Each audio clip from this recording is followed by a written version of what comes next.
Waalaikumsalam warahmatullahi wabarakatuh. Selamat siang semuanya. Siang. Nah, gimana nih kabar teman-teman pada siang hari ini? Alhamdulillah baik. Alhamdulillah. Nah, teman-teman di sini udah pada saling kenal belum sih satu sama lain? Belum. Kalau gitu kita perkenalan dulu ya, karena kan ada pepatah mengatakan tak kenal maka tak sayang. Kita kenalan dulu. Nah, perkenalan ini menyebutkan nama kalian dan juga menyebutkan asal daerah kalian masing-masing. Oke? Oke, Bu. Dimulai dari saya ya. Nama saya Salsa Mulyana Sari. Saya berasal dari Rangkas Bitung. Nah, dilanjut kakak ini. Nama saya Asep. Asal tinggal saya di Jember. Oke. Nama saya Resti, anak tinggal di orang sana. Nama saya Jia, saya di Sentul. Nama saya Maya dari Bandung. Aku Cumi, aku dari Jakarta. Oke. Selanjutnya. Aku Iin dari Bekasi. Aku Ais dari Cikarang. Aku Ceri dari Tasik. Oke, nah di sini saya mau ngetes konsentrasi kalian dulu. Coba kakak yang ini, coba sebutin nama dan asal daerah kakak yang itu. Nah, Kak Mae dari Bantul katanya. Benar, betul. Oke, coba kakak ini sebutin dan asal daerahnya kakak ini. Asep dari Jember. Oke, semuanya udah saling kenal ya? Sudah. Oke. Kalian udah pada tahu belum sih apa yang mau kita lakukan pada kegiatan hari ini? Belum tahu? Belum. Nah, siang hari ini tuh kita akan melaksanakan namanya konseling kelompok. Nah, dari banyaknya teman-teman ini, apakah ada yang sudah melaksanakan konseling kelompok? Belum. Jadi ini pertama kalinya ya kalian melakukannya? Iya. Oke, kalau gitu sebelum kita melakukan kegiatan ini, memulai kegiatan ini, alangkah baiknya jika kita berdoa terlebih dahulu supaya kegiatan ini berjalan dengan lancar. Berdoa dimulai.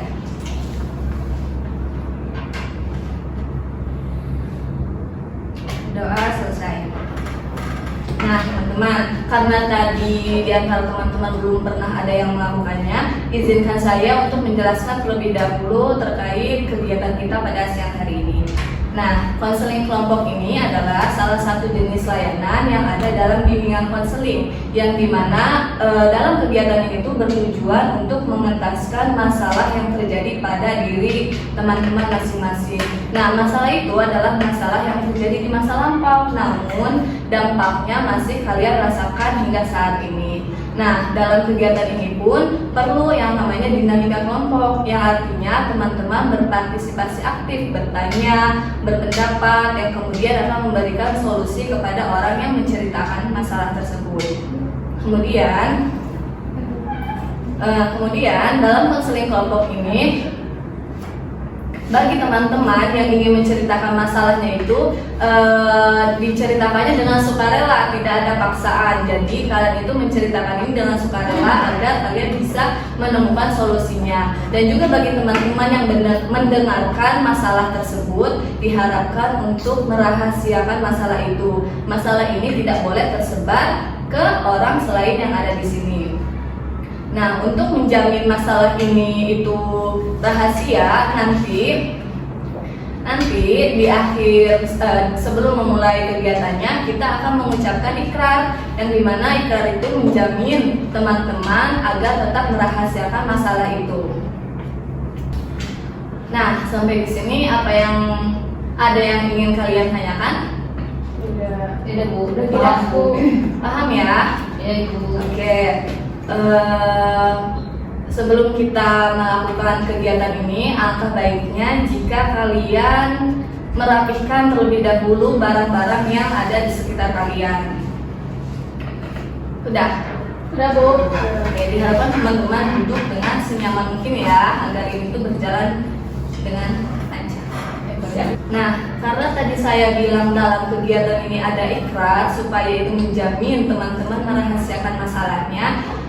Di sini dalam pengucapan ikrar itu ada space untuk menyebutkan nama kita masing-masing. Jadi nanti saya yang akan memimpin pengucapan ikrar itu dan kalian mengikutinya. Nah, ketika saya menyebutkan nama saya, kalian menyebutkan nama kalian masing-masing. Paham ya? Paham. Oke. Saya Salsa Mulyana Sari. Saya Dengan ini menyatakan sanggup dan bersedia memelihara, menerima, menyimpan, menjaga, dan merahasiakan segala data dan atau keterangan yang saya terima baik dari diri saya ataupun dari siapapun juga, yaitu data dan keterangan yang tidak boleh dan tidak layak diketahui oleh orang lain. Oke, saya harap semoga teman-teman dapat menjaga masalah tersebut. Nah, kita lanjut ke inti dari kegiatan ini. Bagi teman-teman yang mungkin masih belum bisa menemukan solusi atas permasalahan yang terjadi, bisa kalian ceritakan di sini. Siapa yang mau? Oke, Kak Umi. Oke Bu, jadi gini masalahnya. Kan aku tuh dulu punya pasangan, punya pacar. Tapi setelah selesai sama dia, aku tuh nggak berani buat memulai dengan orang baru gitu. Kayak punya ketakutan tersendiri buat ketemu sama cowok gitu sih. Oke, terima kasih Kak Umi. Selanjutnya, siapa yang mau lagi menceritakan masalahnya? Tidak ada? Oke, Kakak. Saya cerita gini, saya bukan itu orangnya ini Bu, apa namanya, kita satu kosan, dia tuh orangnya jarang banget namanya melakukan kayak bersih-bersih kayak gitu. Kan saya mau menegur pun rada kayak susah gitu. Sedangkan dia kan teman saya ini dia pulang dari kuliah tuh sampai hari Rabu gitu, jam 9 gitu. Sedangkan di hari Kamis, Jumat, dan Sabtu itu kan saya yang bersih kosan itu. Jadi saya bingung gitu, kasih tindakan apa ke teman saya gitu. Oke, terima kasih Kak Asep. Nah, teman-teman, di sini ada dua permasalahan yang harus kita selesaikan. Kira-kira gimana nih pendapat kalian? Mana dulu permasalahan yang harus kita selesaikan? Kak Cumi sih kayaknya, soalnya kan itu kita bakalan hidup sama suami istri kan pasti nanti. Tapi kalau misalkan enggak percaya sama orang nanti gimana? Oke, yang lainnya? Setuju, Kak Cumi. Setuju juga. Setuju sama dia. Setuju. Oke. Baik, setuju kemana? Kasar.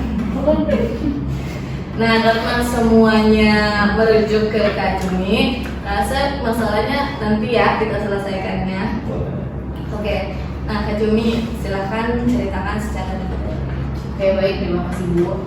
Jadi cerita detailnya kayak gini. Awal mulanya aku belum masuk pondok.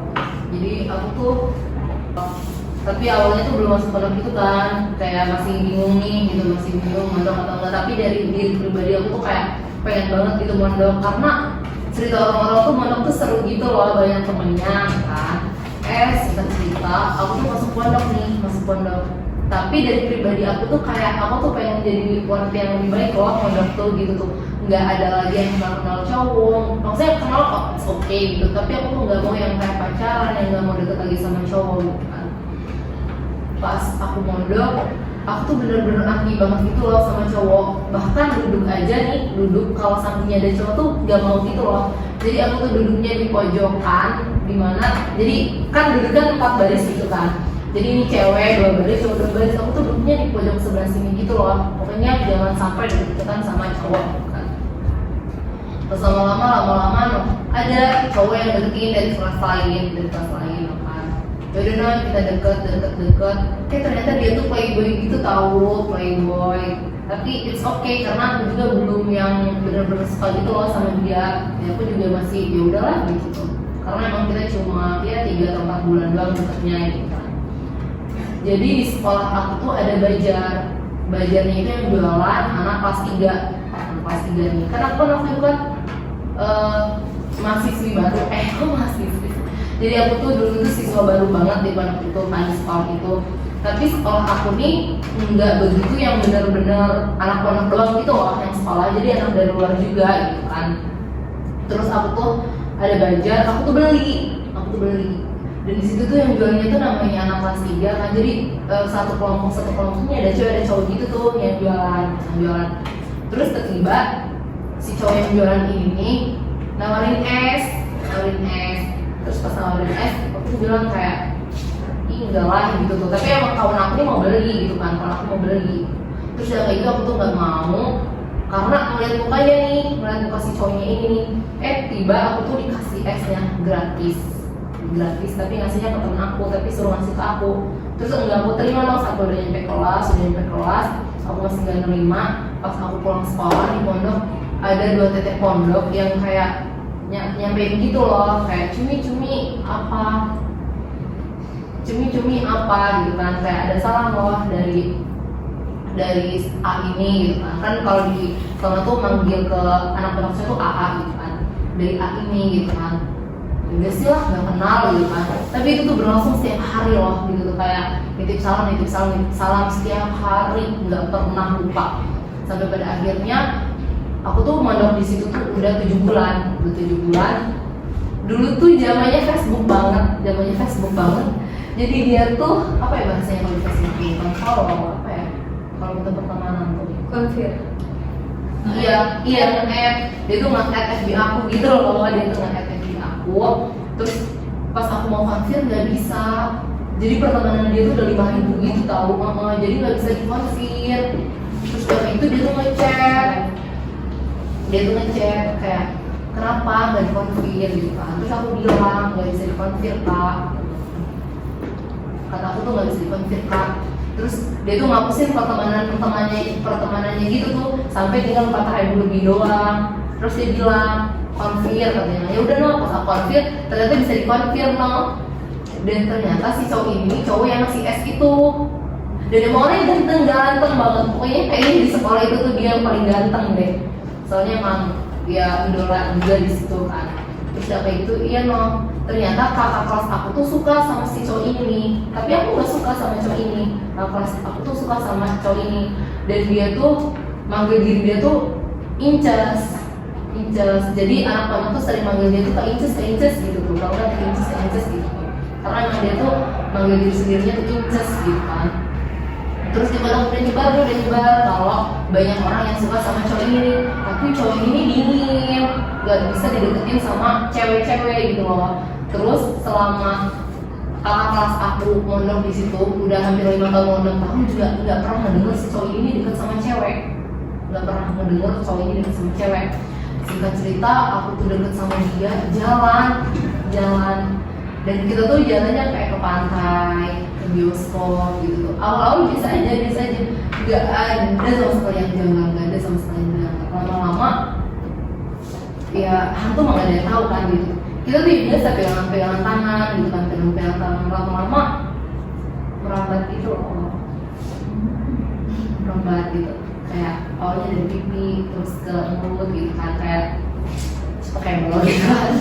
Ya pokoknya kita tuh pokoknya yang si Pokemon pokoknya sampai ke bagian yang tidak seharusnya gitu, tapi kita lakuin gitu tuh. Tapi pas aku tuh bener-bener kayak aku tuh kayak apaan sih gitu tuh. Awal-awal tuh kayak aku tuh kan kayak awal-awal aku tuh kayak gak terima gitu loh sikap dia yang kayak gitu kan. Tapi karena gimana ya, cewek sekalinya disentuh tuh pasti kayak nabi gitu loh gitu tuh. Terus kayak namanya di pondok kan sulit buat pulang gitu. Terus kayak mau kabur juga namanya baru kan, takut gitu kan. Jadi bener-bener setiap bulan tuh wajib pulang. setiap bulan tuh wajib pulang, bahkan walaupun bukan waktunya pulang, izin sakit, yang penting pulang. Sakit itu pengen ketemunya gitu kan. Jadi sebulan itu kita tuh 2 kali ketemu gitu loh. Tapi kita tuh rutin gitu loh, ngelakuin kayak gitu tuh rutin gitu tuh. Karena menurut kita tuh ya udah sih gitu, gak ada yang salah, padahal kita nggak ada hubungan, Terus lama-lama tuh pokoknya kita tuh sering banget kayak gitu. Akhirnya ustadzah pondoknya tahu kalau kita tuh punya hubungan gitu kan. Jadi di pondok aku tuh sistemnya kayak gini, kalau ketahuan punya pacar di sidang dikeluarin. Tapi anehnya pas waktu itu ketahuan gak dikeluarin, dari sidang udah dipanggil keluarganya. Aku sendiri juga kayak kebingungan, kok sampai sekarang gak dipanggil ya orang tua aku gitu, kok gak dipanggil ya gitu. Sampai kelas 2 MTS, pas kelas 2 MTS, temen aku tuh ada 3 orang ketahuan, terus langsung dikeluarin. Tapi yang satu ini sebenarnya ustazahnya nggak lihat, nggak terlalu ngelihat, tapi ada yang lapor yang saudaranya sendiri.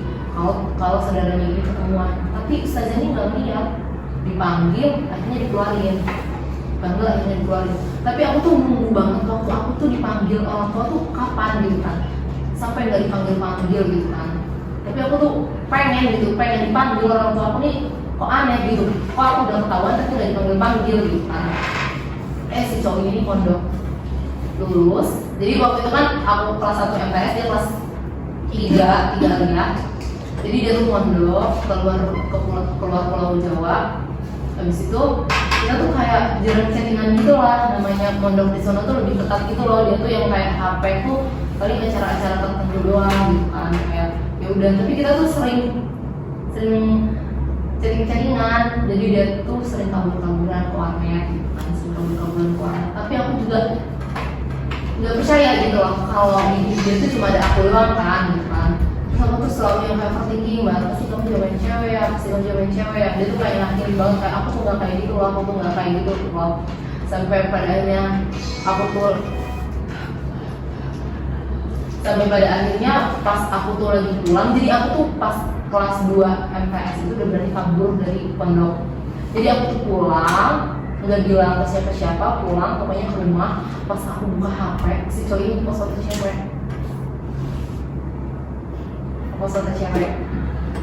Terus aku tuh yang kayak pulang tuh pengen chattingan, pas ngeliat SW dia kayak, oh kok bisa aja. Yaudah aku balas kan, reply siapa? Langsung dihapus nih sama dia. Dia cuma teman, kata dia kan cuma teman, tadi ketemu pas lagi jajan. Kan kaget kan, aku bilang, kamu katanya lagi di Jawa, gini. Terus kata dia, iya aku pulang kemarin mendadak gini. Kayak kok aku sendiri nggak tahu gitu loh, tapi dia ini udah main sama cewek lain gitu kan. Terus udah kayak gitu, dia tuh ngajakin main gitu loh, jadi aku tuh kabur-kaburan dari pondok. Pokoknya kabur, selalu kabur dari pondok, karena emang pondok aku tuh deket banget sama tempat-tempat kayak gitu, kayak CCM, kayak Ramayana, deket banget. Jadi kalau pokoknya kayak pulang sekolah siang kita keluar, jam 3 kita masuk pondok, karena emang aku tuh ngajinya udah di ustadznya gitu kan. Pokoknya sering banget main kayak gitu, sampai pada akhirnya dia ngejelek-jelekin aku. Jadi kita kan deketin lama 3 tahun, udah lama 3 tahun, sampai ustadz pada tahu kalau kita dekat gitu kan. Tapi sampai kita 3 tahun juga nggak ada yang ngidang aku, nggak ada yang ngeluarin aku, pokoknya nggak ada sama sekali. Tiba-tiba dia tuh ngejoin aku yang benar-benar pergi. Aku tuh nggak tahu apa. Posisinya aku tuh mau jalan-jalan malamnya, mau study tour ke Jogja. Pas aku chat dia tuh benar-benar nggak ngebales aku, chat satu, IG juga pokoknya nggak bisa, nggak ada, hilang IG-nya di pencarian nggak bisa. Terus chattingan aku nih, jadi adanya tuh tulisannya tuh pengguna lain atau apa ya? Pokoknya nggak bisa dicek pokoknya. Tapi FB itu tuh udah nggak main, kayak bener-bener kok dia kemana ya, kok dia hilang ya gitu tuh. Sampai akhirnya ada ustadz aku cerita, katanya aku tuh ngejar si cowok ini nih. Dibilangin kan aku tuh di kelas dibilangin katanya, Cumi katanya kamu sebagai cewek jangan sama ngejar cowok ya katanya. Aku kan kaget, maksudnya selama aku mondok tuh aku nggak pernah ngejar cowok sama sekali. Terus si ustadz itu cerita di ruang kelas, katanya kamu tuh jangan ngejar cowok, kamu tuh ingat cewek, kamu tuh harus punya harga diri gini. Selama si ustadz ini ngejelasin kayak aku tuh jelek banget di mata si ustadz ini, aku tuh bingung masalah apa gitu, aku ngejar-ngejar siapa. Akhirnya aku tanya, Ustaz, kata aku ngejar-ngejar siapa ya? Katanya kamu ngejar-ngejar A ini, katanya.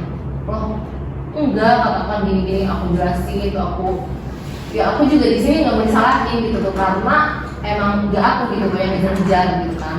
Sampai pada akhirnya udah di situ cekcok, aku dipanggil ke kantor.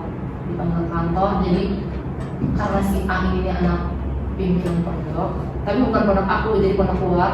Si A ini anak pimpinan pondok, anak ustaz juga. Jadi aku dipanggil, tapi aku kalah di situ. Kalah karena aku nggak punya suara.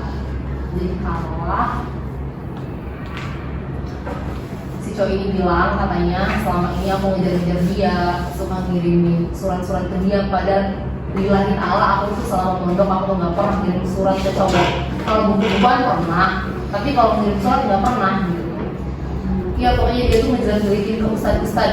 Ternyata bukan ngejelekin aku tuh ke ustad yang ngomongin aku di kelas doang. Ternyata dia ini ceritanya di kantor. Sampai pada akhirnya aku tuh berpikir kalau gila ya, cowok tuh jahat banget gitu loh. Sampai detik ini aku tuh nggak berani buat yang benar-benar buka hati cowok. Yang jatuhnya sekarang tuh aku tuh lebih ke kayak mainin juga ke cowok.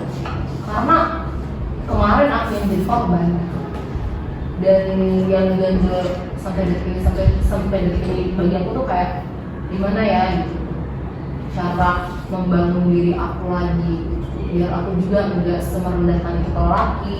Aku juga percaya akan nggak semua cowok itu kayak dia lagi gitu. Baik sih. Oke, terima kasih Kak Umi. Gimana nih teman-teman tanggapan kalian terkait masalah yang terjadi pada Kak Umi? Kak Cumi mau nanya sih, apa sih yang buat Kak Cumi itu bisa sampai seberani itu gitu melakukan hal itu? Sedangkan waktu dulu kan masih umurnya masih di bawah gitu ya, masih MTS. Kalau ditanya keberanian dari mana, jadi awalnya mungkin aku juga takut ya, itu kan di umur aku yang masih kecil itu kan takut. Tapi awal ngelakuin tuh aku tuh gak main dari pondok, dari rumah. Jadi lagi pulang, terus aku ketemuan, aku nonton, aku main gitu. Kayak ya dia tuh mulai nakal gitu kan, dia mulai nakal. Mungkin namanya cewek ya gitu, nggak terlalu pakai logika gitu kan, perasaannya yang main gitu. Jadi kebawa suasana aja sih gitu tuh, kebawa suasana awalnya sekali 2 kali, tapi lama-lama yang kayak oh ternyata nyaman juga ya. Terus ada rasa penyesalan nggak sih setelah itu? Mungkin ada ya rasa penyesalannya ketika aku dan dia sudah tidak bersama. Terus pas Kak Cumi tahu Kak Cumi udah difitnah kayak gitu, apa yang Kak Cumi lakukan? Aku tuh berusaha buat ngubungin dia. Jadi aku cari sosmednya, aku WA nomornya. Aku yang awalnya udah gak punya FB, aku bikin FB lagi gitu kan. Pokoknya aku tuh ngechat lewat IG, lewat WA, sama lewat FB dia. Pas lewat FB aku chat, aku spam bilangnya akun ini udah gak dipakai dia, jadi dipakai temennya. Terus pas lewat IG juga cuma di delete, gak ada balasan. Terus pas lewat WA juga mungkin nggak tahu emang dibaca nggak tahu enggak ya, checklist 2 tapi nggak ada balasan apapun itu, nggak ada checklist nggak ada balasan apapun itu. Terus tapi aku tuh punya teman, dia tuh punya temennya tuh yang selalu kontekan sama aku, temen dia di pondok. Jadi dia yang selalu nyambungin karena emang temennya ini berharap banget aku sama dia tuh terus-terusan bareng gitu loh. Jadi ketawanya waktu kawan dia nelpon aku lewat IG, jadi bertiga gitu loh. Jadi kalau IG itu ternyata nggak ketahuan gitu loh. Kalau pas teleponannya nggak ketahuan sama siapa-siapanya. Jadi itu tuh kita tuh teleponan bertiga, ngomongin segala macem lah gitu. Terus semuanya juga bilangin kenalin teman aku dari Bandung gini. Padahal itu tuh bukan cewek dari Bandung, itu tuh aku gitu kan. Sampai pada akhirnya pas telepon selesai si cowok ini tahu ternyata itu tuh aku. Si cowok itu langsung marah. Ngechat si cowok, ngechat temennya langsung marah-marah, temennya SMS ke aku kayak lihat dia kayak gini, tapi aku berharap kamu bareng-bareng terus. Jadi yang ngedukung bareng-bareng tuh bukan dari personal dianya, tapi dari lingkungannya yang ngedukung biar aku sama dia tuh bareng-bareng terus gitu loh. Bukan jatuhnya negatif ya? Kok masih tetap positif harus bareng-bareng gitu? Nanya dulu. Kan tahu nih itu hubungan A sama cowoknya ini bisa dibilang negatif, tapi kenapa lingkungan sekitarnya masih tetap mendukung buat bareng-bareng? Karena kan tahu negatif gitu kan. Jadi lingkungan kita tuh, terutama lingkungan dia, tahunya aku yang salah. Jadi selama ini tahunya aku yang ngejar-ngejar dia. Padahal selama ini bener-bener sama sekali aku tuh nggak pernah ngejar dia gitu kan. Aku ngejar dia karena apa? Karena kita tuh udah dekat, udah yang kayak bener-bener tahun-tahunan gitu loh. Jadi aku tuh kalau kayak dia berset lama, aku tuh kayak ngambek gitu loh. Jadi wajar gak sih gitu tuh kan, tapi udah lama juga. Tapi aku tuh yang buat ngejar-ngejar dia tuh enggak. Jadi teman-teman tuh taunya citra si cowok ini selalu baik, apalagi dia anak kiai, dia punya pandokan, dia anak pokoknya ya dia juga baik lah gitu. Emang citra dia tuh di depan banyak kiai juga sopan banget. Emang aku juga sopan banget, tapi berbanding terbalik ketika dia lagi main sama lawan jenis. Gimana? Iya silakan. Tadi kan pas kami pulang terus cowok itu bikin SW kan, post foto sama cewek lain. Nah itu kan Kacumi ngerespon kan, reply. Nah jawaban si cowok itu apa? Ngajak putus atau Kacumi yang ngajak putus apa gimana gitu? Oke. Jadi kan aku sama dia gak pacaran, aku sama dia jadi HTS gitu. Dia ngepost foto cewek ini, aku balas, aku bilang itu siapa, terus kata dia cuma teman, kebetulan tadi ketemu pas lagi jajan, kata dia kan. Sudah kayak itu yaudah noh, kayak aku juga baru pulang dari pondok kan, kayak pulang tuh ya kita cuma chattingan, teleponan, kecean gitu kan. Jadi yaudah nggak mutusin gitu kan. Besoknya dia ngajakin jalan, jadi kita jalan lagi gitu tuh, kayak yaudah gitu tuh. Padahal banyak orang udah kasih pemahaman sama aku sendiri gitu kalau dia ini udah coba baik-baik, tapi dia masih baik-baik sama aku, dia masih nge-treat aku ya baik banget gitu tuh.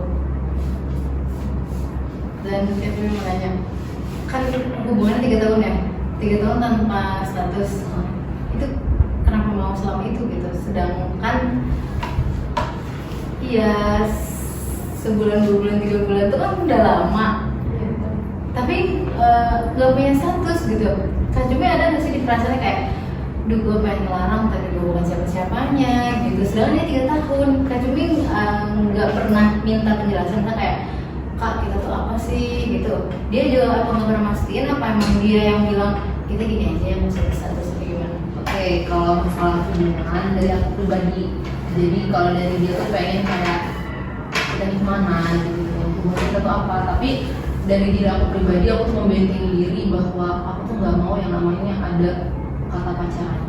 Jadi kalau emang kamu deket sama aku, ayo jalanin gitu. Tapi ingat kamu milik aku milik kamu gitu. Jadi aku tuh kayak, jadi aku tuh bener-bener nggak mau yang kayak aku ada kata pacaran gitu. Karena stigma di pondok tuh gini, pondok aku ya terutama. Jadi kalau orang pacaran tuh terkadang gini, aku pacaran sama si A, ya kan? Terus aku putus. Si A ini punya teman si B, terus aku tuh pacaran sama si B. Terus si A tuh bilang sama si B, ya elah dia mau mantan gue gitu loh. Jadi iya kesannya kayak aku tuh bekasan gitu loh. Jadi maka dari itu aku tuh kayak anti banget gitu loh sama kayak pacaran gitu. Kayak ya udah kita dekat, ya udah deket gitu loh. Tapi kamu kalau mau jalan sama cewek, kamu mau apa sama cewek, ya sebagisnya aja gitu tuh. Ingat, lu udah punya gue. Tapi kan kalau misalnya deket gitu juga ketahuan kan sama yang lain gitu. Kalau Kacumi deket sama cowok ini gitu, pasti kan menyebar tuh beritanya. Sama aja kayak bekasan gak sih gitu maksudnya? Kalau aku pribadi ya kak, jadi kalau aku pribadi tuh kalau deket sama cowok biasanya hanya 1 atau 2 orang aja. Jadi kita tuh sebelum deket, bener-bener deket, kita tuh punya perjanjian gitu kak. Kalau emang kamu mau deket sama aku, kamu jangan sampai tentang kita kesebar. Jadi biasanya masalah tentang kita kesebar tuh pas kita udah selesai. Jadi pas kita udah selesai kayak ya udah gitu bodo amat, gitu pacaran aja. Jadi gimana ya? Tapi si ustazah aku taunya nih pas aku masih ada dia.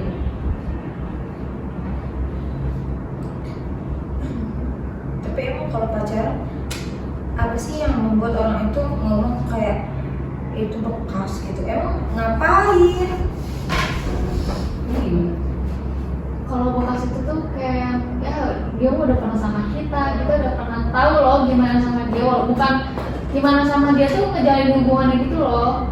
Ya, maksudnya kan orang juga maksudnya ya kalau menurut aku kalau misalkan gitu kerap. Nah, tadi kan sudah banyak tanggapan terkait masalah Kak Umi. Gimana nih teman-teman memberikan solusi atas permasalahan ini? Aku izin ya Kak Cumi.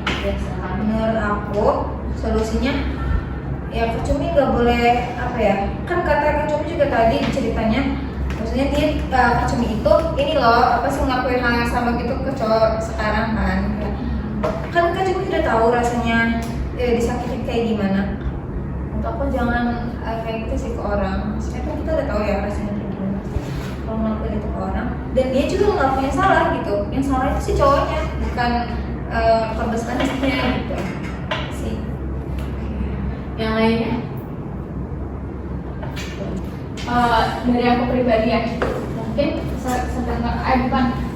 sepemahaman aku mengenai ceritanya Kak Cumi tadi, mungkin menurut aku saran sedikit ya Kak, ketika Kak Cumi punya hubungan itu jangan terlalu lama untuk digantung. Walaupun misalkan Kak Umi nggak mau ada label pacarannya nih, tapi berarti kalau gitu ada sedikit keegoisan dong. Kak Cumi nggak mau pacaran tapi Kak Cumi punya hubungan, tapi Kak Cumi belum bisa kasih kejelasan. Belum tentu si cowok itu walaupun iya aja dianya nggak ada kejelasan, tapi kan kayak di hatinya mungkin pengen kejelasan, tapi karena memang orangnya itu Kak Cumi jadi kayak ya udahlah jalanin dulu yang penting sama Cumi misalkan kayak gitu. Setuju. Yang lainnya gimana nih solusi untuk Kak Cumi? Kakak yang ini mungkin ingin memberikan solusinya.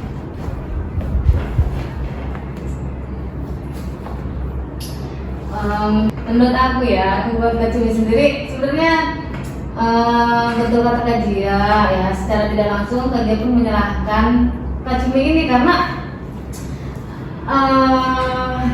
nyaman dengan HPS itu sendiri gitu ya. Mungkin dari segi cowoknya juga kan kita nggak tahu ya pemikiran cowok itu kayak gimana. Ya udahlah, saya HPS gini jadi saya bebas nih kemana-mana, saya bisa main nih kemana-mana sama siapapun tanpa kamu larang juga, dia mah tetap main karena nggak ada kejelasan itu sendiri. Terus Kak Cumi kan dulu nih sebenarnya wajar kalau Kak Cumi itu sekarang kayak trauma gitu ya, karena itu tuh masih kecil, artinya umurnya masih kecil, masih MTS kan, MTS banget, masih bocil gitu, udah pacaran sama kelas 3 MA gitu, itu kan jauh banget ya selisih umurnya, udah dewasa banget, jadi lebih tahu lah cowoknya apa yang harus dilakuin, bikin nyaman apalagi. Jadi menurut aku mah cuma lebih apa sih, lebih apa ya namanya, kayak jangan nyakitin cowok juga, karena takut nanti nggak selesai loh dalam artian karmanya itu, takut nggak selesai karena kan kita juga harus butuh pendampingan nanti tua kita sama siapa, karena seumur hidup itu lama, kita butuh yang cocok juga. Nggak semua laki-laki kayak gitu, apalagi kan Amistad ya, kamu pengen pengarsa juga kan mau namanya juga Kak, apalagi kan LDR ya, LDR kan susah, yang udah punya label pacaran aja masih bisa kemana-mana, gimana kayak nggak ada hubungan gitu kan, pasti ya dia makin aja dong kayak enjoy, mungkin kayak ya udah toh gue sama dia nggak terikat, jadi cuma sekedarnya gitu. Apalagi Kak Cumi apa sih ya, berbanding jauh usianya, jadi di saat Kak Cuminya masih anak-anak, dianya udah langkahnya bisa lebih jauh lagi gitu kan, dan kan emang cowok juga panjang langkah kan, bisa gimana aja gitu.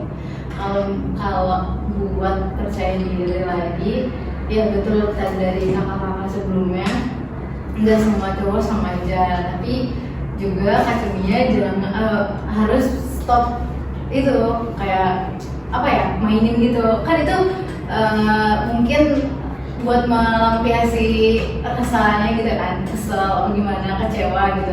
Tapi kalau menurut aku sendiri kayaknya udah di stop, lebih baik Kak Cumi perbaiki diri, terus kayak ya naikin value-nya gitu, cari kesibukan gitu, karena ya nggak akan kemana sih Kak. Gitu. Baik Kak Cumi, tadi kan teman-temannya sudah memberikan solusi. Untuk selanjutnya apa yang bakal Kak Cumi lakukan? Jadi kakak sebelumnya solusi yang kakak masih memberikan aku cuma salah satunya di mana aku tuh harus menaikkan value aku. Yang kedua aku juga harus memperjelas jika aku ada hubungan dengan seseorang gitu kan, dengan HTS dia. Terus tadi yang ketiga kayak nggak semua cowok tuh sama loh gitu tuh, semua cowok tuh nggak kayak dia walaupun emang dia anak ustad gitu tuh, mungkin kebetulan dia aja gitu yang kayak gitu. Tadi kan ada dua permasalahan di sini. Yang pertama dari Kak Cumi dan yang kedua dari Kak Asep. Karena yang dari Kak Cumi sudah kita selesaikan, untuk permasalahan Kak Asep ini mau kapan kita selesaikan? Depan dulu. Minggu depan. Bisa Bu. Minggu depan. Minggu depan Bu, minggu depan. Lusa udah banyak pertemuan Bu, minggu depan aja. Minggu depan sih. Minggu depan ya Kak. Oke, jadi minggu depan ya semuanya. Iya, Bu. Jadi untuk Kak Cumi, semoga dengan pertemuan ini Kak Cumi merasa lega dan kedepannya Kak Cumi bisa lebih baik lagi. Nah teman-teman, terima kasih semuanya untuk waktunya yang telah mengikuti kegiatan ini dan partisipasinya. Saya ucapkan terima kasih dan mohon maaf apabila ada kesalahan dari saya sendiri. Nahtatim bilhamdulillah. Alhamdulillahirobbilalamin. Terima kasih. Assalamualaikum warahmatullahi wabarakatuh. Waalaikumsalam warahmatullahi wabarakatuh.